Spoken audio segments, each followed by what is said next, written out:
عیسیٰ علیہ السلام کو مسیح کہا جاتا ہے، اس کا مطلب ہے کثرت سے زمین کی سیاحت کرنے والا، یا اس کا معنی ہاتھ پھیرنے والا ہے، کیونکہ آپ ہاتھ پھیر کر اللہ کے حکم سے مریضوں کو شفا یاب فرماتے تھے۔ آپ کی پیدائش اللہ تعالیٰ کا ایک بہت عظیم معجزہ ہے۔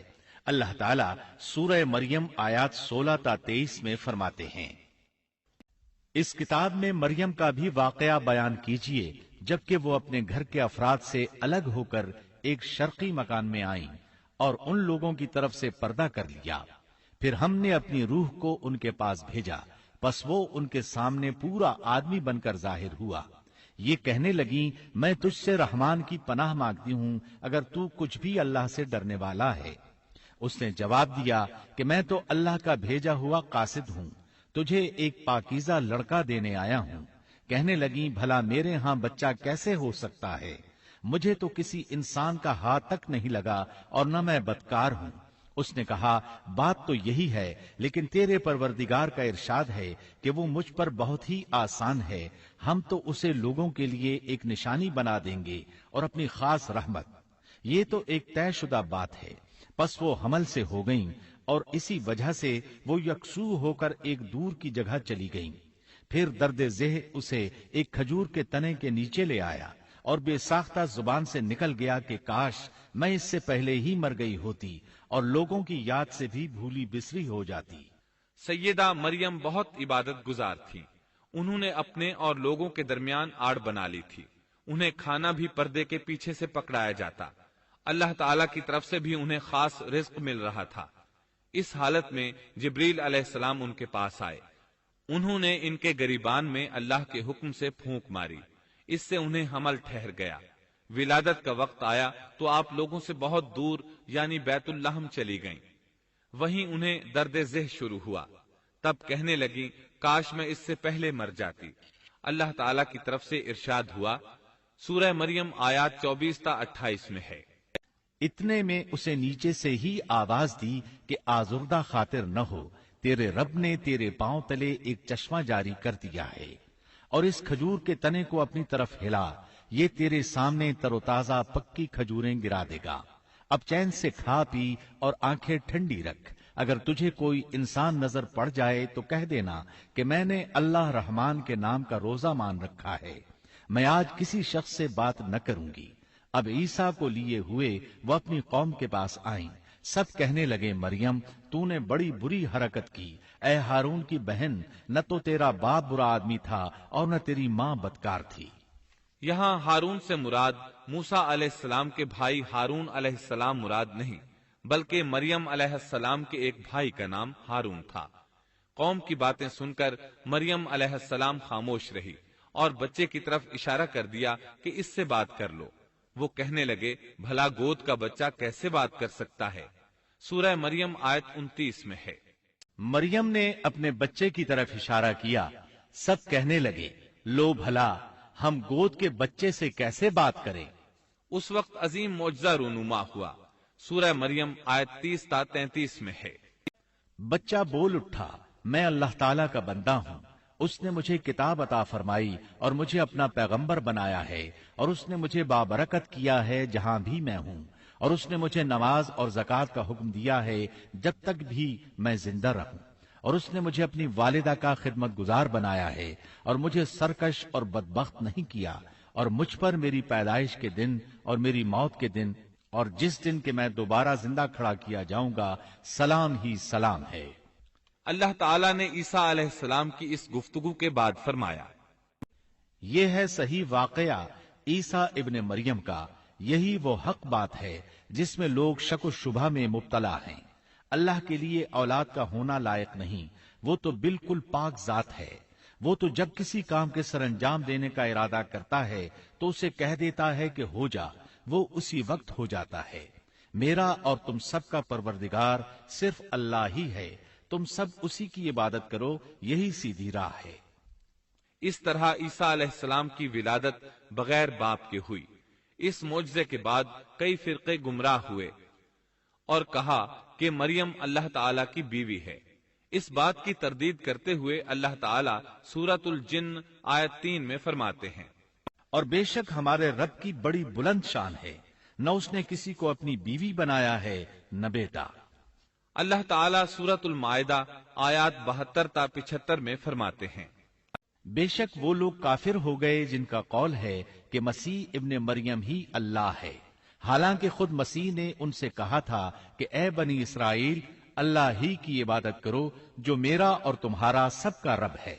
یقین مانو کہ جو شخص اللہ کے ساتھ شریک ٹھہراتا ہے، اللہ تعالیٰ نے اس پر جنت حرام کر دی ہے، اس کا ٹھکانہ جہنم ہی ہے، اور گناہ گاروں کی مدد کرنے والا کوئی نہ ہوگا۔ وہ لوگ بھی یقیناً کافر ہو گئے جنہوں نے کہا اللہ تین میں سے تیسرا ہے۔ دراصل اللہ تعالیٰ کے سوا کوئی معبود نہیں۔ اگر یہ لوگ اپنے اس قول سے باز نہ رہے تو ان میں سے جو کفر پر رہیں گے انہیں المناک عذاب ضرور پہنچیں گے۔ یہ لوگ اللہ تعالیٰ کی طرف کیوں نہیں جھکتے اور استغفار کیوں نہیں کرتے؟ اللہ تعالیٰ تو بہت ہی بخشنے والا اور بڑا ہی مہربان ہے۔ مسیح ابن مریم سوائے پیغمبر ہونے کے اور کچھ بھی نہیں۔ ان سے پہلے بھی بہت سے پیغمبر گزر چکے ہیں۔ ان کی والدہ ایک راست باز عورت تھیں، دونوں ماں بیٹا کھانا بھی کھایا کرتے تھے۔ آپ دیکھیے کہ کس طرح ہم ان کے سامنے دلیلیں رکھتے ہیں، پھر غور کیجئے کہ کس طرح وہ پھرے جاتے ہیں۔ لوگوں نے جب مریم علیہ السلام پر تہمت لگائی، انہیں بدکار کہا، تب اللہ نے فرمایا، سورۃ النساء آیت 156 میں ہے، اور ان کے کفر کے باعث اور مریم پر بہت بڑا بہتان باندھنے کے باعث ہم نے ان پر لعنت کی۔ اسی طرح سورہ آل عمران آیت 59 میں اللہ تعالیٰ فرماتے ہیں، اللہ کے نزدیک عیسیٰ کی مثال ہو بہو آدم کی مثال ہے، جسے مٹی سے پیدا کر کے کہہ دیا کہ ہو جا، پس وہ ہو گیا۔ عیسائیوں کا مریم اور عیسیٰ علیہ السلام کے بارے میں یہ بہت بڑا جھوٹ ہے کہ عیسیٰ علیہ السلام اللہ کے بیٹے اور مریم اللہ کی بیوی ہیں۔ اللہ تعالیٰ سورہ مریم آیت 88 تا 95 میں فرماتے ہیں، ان کا قول تو یہ ہے کہ اللہ رحمان نے بھی اولاد اختیار کی ہے، یقیناً تم بہت بری اور بھاری چیز لائے ہو۔ قریب ہے کہ اس بہتان کی وجہ سے آسمان پھٹ جائیں اور زمین شق ہو جائے اور پہاڑ ریزہ ریزہ ہو جائیں کہ وہ رحمان کی اولاد ثابت کرنے بیٹھیں۔ شان رحمان کے لائق نہیں کہ وہ اولاد رکھے۔ آسمانوں اور زمین میں جو بھی ہیں سب کے سب اللہ کے غلام بن کر ہی آنے والے ہیں۔ ان سب کو اس نے گھیر رکھا ہے اور سب کو پوری طرح گن بھی رکھا ہے۔ یہ سارے کے سارے قیامت کے دن اکیلے اس کے پاس حاضر ہونے والے ہیں۔ اللہ تعالیٰ سورۃ الانعام آیت 101 میں فرماتے ہیں، وہ آسمانوں اور زمین کا موجد ہے، اللہ تعالیٰ کے ہاں اولاد کہاں ہو سکتی ہے، حالانکہ اس کی کوئی بیوی تو ہے ہی نہیں، اور اللہ تعالیٰ نے ہر چیز کو پیدا کیا ہے اور وہ ہر چیز کو خوب جانتا ہے۔ اسی طرح اللہ تعالیٰ سورۃ الزخرف آیت 81 میں فرماتے ہیں، آپ کہہ دیجئے کہ اگر بالفرض رحمان کی اولاد ہوتی تو میں سب سے پہلے عبادت کرنے والا ہوتا۔ مطلب یہ کہ تم بغیر کسی دلیل کے ایسی بات کہے جا رہے ہو۔ سورہ آل عمران آیت 48 اور 49 میں اللہ تعالیٰ فرماتے ہیں، اور اللہ اسے لکھنا اور حکمت اور تورات اور انجیل سکھلائے گا، اور وہ بنی اسرائیل کی طرف رسول ہوگا کہ میں تمہارے پاس تمہارے رب کی نشانی لایا ہوں۔ میں تمہارے لیے پرندے کی شکل کی طرح مٹی کا پرندہ بناتا ہوں، پھر اس میں پھونک مارتا ہوں تو وہ اللہ تعالیٰ کے حکم سے پرندہ بن جاتا ہے، اور اللہ کے حکم سے میں مادرزاد اندھے کو اور کوڑھی کو اچھا کر دیتا ہوں اور مردے کو جلا دیتا ہوں، اور جو کچھ تم کھاؤ اور جو اپنے گھروں میں ذخیرہ کرو میں وہ تمہیں بتا دیتا ہوں۔ اس میں تمہارے لیے بہت بڑی نشانی ہے اگر تم ایماندار ہو۔ اس طرح عیسیٰ علیہ السلام بنی اسرائیل کی طرف مبعوث ہوئے۔ اللہ تعالیٰ نے عیسیٰ ابن مریم علیہ السلام کو عظیم معجزات عطا فرمائے۔ پیدائشی اندھا بینا ہو جاتا، کوڑھی کا کوڑھ دور ہو جاتا، برس والے کے جسم پر ہاتھ پھیر دیتے تو اس کا برس ختم ہو جاتا، مٹی کے پرندے بنا کر پھونک مارتے تو وہ اڑنے لگتے۔ لیکن سب سے بڑا معجزہ اللہ تعالیٰ نے آپ کو یہ عطا فرمایا کہ آپ نے اللہ کے حکم سے مردوں کو زندہ کیا۔ سورہ آل عمران آیت 50 اور 51 میں ہے، اور میں تورات کی تصدیق کرنے والا ہوں جو مجھ سے پہلے ہے، اور میں اس لیے آیا ہوں کہ تم پر بعض وہ چیزیں حلال کر دوں جو تم پر حرام کر دی گئی ہیں، اور میں تمہارے پاس تمہارے رب کی نشانیاں لایا ہوں۔ اس لیے تم اللہ سے ڈرو اور میری فرمانبرداری کرو، یقین مانو کہ میرا اور تمہارا رب اللہ ہی ہے، تم سب اسی کی عبادت کرو، یہی سیدھی راہ ہے۔ لوگوں نے تمام نشانیاں دیکھی لیکن پھر بھی کفر پر ڈٹے رہے، عیسیٰ علیہ السلام کی تکذیب کرتے رہے۔ اللہ تعالیٰ سورہ آل عمران آیت 52 میں فرماتے ہیں، مگر جب عیسیٰ نے ان کا کفر محسوس کر لیا تو کہنے لگے، اللہ کی راہ میں میری مدد کرنے والا کون ہے؟ حواریوں نے جواب دیا کہ ہم اللہ کی راہ کے مددگار ہیں، ہم اللہ پر ایمان لائے اور آپ گواہ رہیے کہ ہم تابعدار ہیں۔ اس کے بعد اللہ تعالیٰ نے دین عیسوی کو یہودیوں کے مذہب پر غالب کر دیا۔ جب لوگوں نے کفر کیا اس وقت صرف حواری آپ پر ایمان لائے تھے، ان کی تعداد صرف 12 تھی۔ بعد میں دین عیسوی کو اللہ تعالیٰ نے مکمل طور پر غلبہ عطا فرمایا۔ حواری ایمان ضرور لائے تھے لیکن ان میں کسی قدر تردد تھا۔ اللہ تعالیٰ سورۃ المائدہ آیت 111 تا 115 میں فرماتے ہیں، اور جب میں نے حواریوں کو حکم دیا کہ تم مجھ پر اور میرے رسول پر ایمان لاؤ، انہوں نے کہا ہم ایمان لائے اور آپ گواہ رہیے کہ ہم پورے فرمانبردار ہیں۔ وہ وقت یاد کے قابل ہے جبکہ حواریوں نے عرض کیا، اے عیسیٰ ابن مریم، کیا آپ کا رب ایسا کر سکتا ہے کہ ہم پر آسمان سے ایک خوان نازل فرما دے؟ آپ نے فرمایا کہ اللہ سے ڈرو اگر تم ایماندار ہو۔ وہ بولے کہ ہم یہ چاہتے ہیں کہ اس میں سے کھائیں اور ہمارے دلوں کو پورا اطمینان ہو جائے اور ہمارا یہ یقین اور بڑھ جائے کہ آپ نے ہم سے سچ بولا ہے اور ہم گواہی دینے والوں میں سے ہو جائیں۔ عیسیٰ ابن مریم نے دعا کی کہ اے اللہ، اے ہمارے پروردگار، ہم پر آسمان سے کھانا نازل فرما کہ وہ ہمارے لیے یعنی ہم میں جو اول ہیں اور جو بعد ہیں سب کے لیے ایک خوشی کی بات ہو جائے اور تیری طرف سے ایک نشان ہو جائے، اور تو ہم کو رزق عطا فرما دے اور تو سب عطا کرنے والوں سے اچھا ہے۔ حق تعالی نے ارشاد فرمایا کہ میں وہ کھانا تم لوگوں پر نازل کرنے والا ہوں، پھر جو شخص تم میں سے اس کے بعد کفر کرے گا تو میں اس کو ایسی سزا دوں گا کہ وہ سزا دنیا جہان والوں میں سے کسی کو نہ دوں گا۔ اور یہ اللہ تعالیٰ کی سنت ہے کہ جب منہ مانگا معجزہ آ جائے اور اس کے بعد بھی لوگ کفر کریں تو وہ تمام لوگ ہلاک کر دیے جاتے ہیں۔ آخر کار وہ کھانا اترنے لگا، انہوں نے اس کھانے کو کھایا اور ایمان پر قائم رہے۔ اللہ تعالیٰ نے عیسیٰ علیہ السلام کو آسمان پر اٹھا لیا اور مخبری کرنے والے عیسیٰ علیہ السلام کے شاگرد یہودا پر عیسیٰ علیہ السلام کی مشابہت ڈال دی گئی۔ چنانچہ حکومت کے اہلکاروں، یہودیوں، حتیٰ کہ خود حواریوں نے بھی اسی کو عیسیٰ سمجھ لیا اور اسی کو لے جا کر پھانسی پر چڑھا دیا۔ سورۃ النساء آیت 157 میں اللہ تعالیٰ کا فرمان ہے، اور ان کے یوں کہنے کے باعث کہ ہم نے اللہ کے رسول عیسیٰ ابن مریم کو قتل کر دیا، حالانکہ نہ تو انہوں نے اسے قتل کیا نہ سولی پر چڑھایا، بلکہ ان کے لیے وہی صورت بنا دی گئی تھی۔ یقین جانو کہ عیسیٰ کے بارے میں اختلاف کرنے والے ان کے بارے میں شک میں ہیں، انہیں حقیقت حال کا کوئی علم نہیں ہے، وہ محض ظن کے پیچھے لگے ہوئے ہیں۔ اتنا یقینی ہے کہ انہوں نے اسے قتل نہیں کیا۔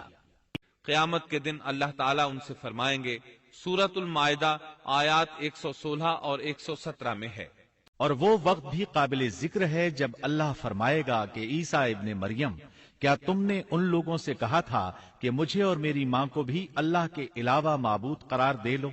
عیسیٰ عرض کریں گے کہ تو پاک ہے، مجھے کسی طرح لائق نہ تھا کہ میں ایسی بات کہتا جس کے کہنے کا مجھے کوئی حق نہیں۔ اگر میں نے کہا ہوگا تو تجھے اس کا علم ہوگا، تو میرے دل کے اندر کی بات بھی جانتا ہے، اور جو کچھ تیرے نفس میں ہے میں اس کو نہیں جانتا۔ تمام غیبوں کا جاننے والا تو ہی ہے۔ میں نے تو ان سے اور کچھ نہیں کہا مگر صرف وہی جو تو نے مجھے حکم فرمایا تھا کہ تم اللہ کی بندگی اختیار کرو، جو میرا بھی رب ہے اور تمہارا بھی رب ہے۔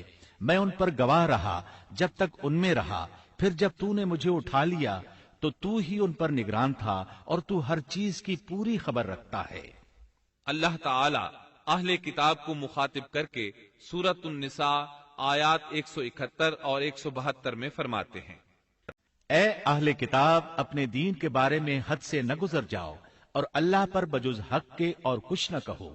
مسیح عیسیٰ ابن مریم تو صرف اللہ کے رسول اور اس کے حکم ہیں، جسے اس نے مریم کی طرف ڈال دیا تھا، اور اس کے پاس کی روح ہیں، اس لیے تم اللہ کو اور اس کے سب رسولوں کو مانو اور نہ کہو کہ اللہ تین ہیں، اس سے باز آ جاؤ کہ تمہارے لیے بہتری ہے۔ اللہ عبادت کے لائق تو صرف ایک ہی ہے اور وہ اس سے پاک ہے کہ اس کی اولاد ہو۔ اسی کے لیے ہے جو کچھ آسمانوں میں ہے اور جو کچھ زمین میں ہے، اور اللہ کافی ہے کام بنانے والا۔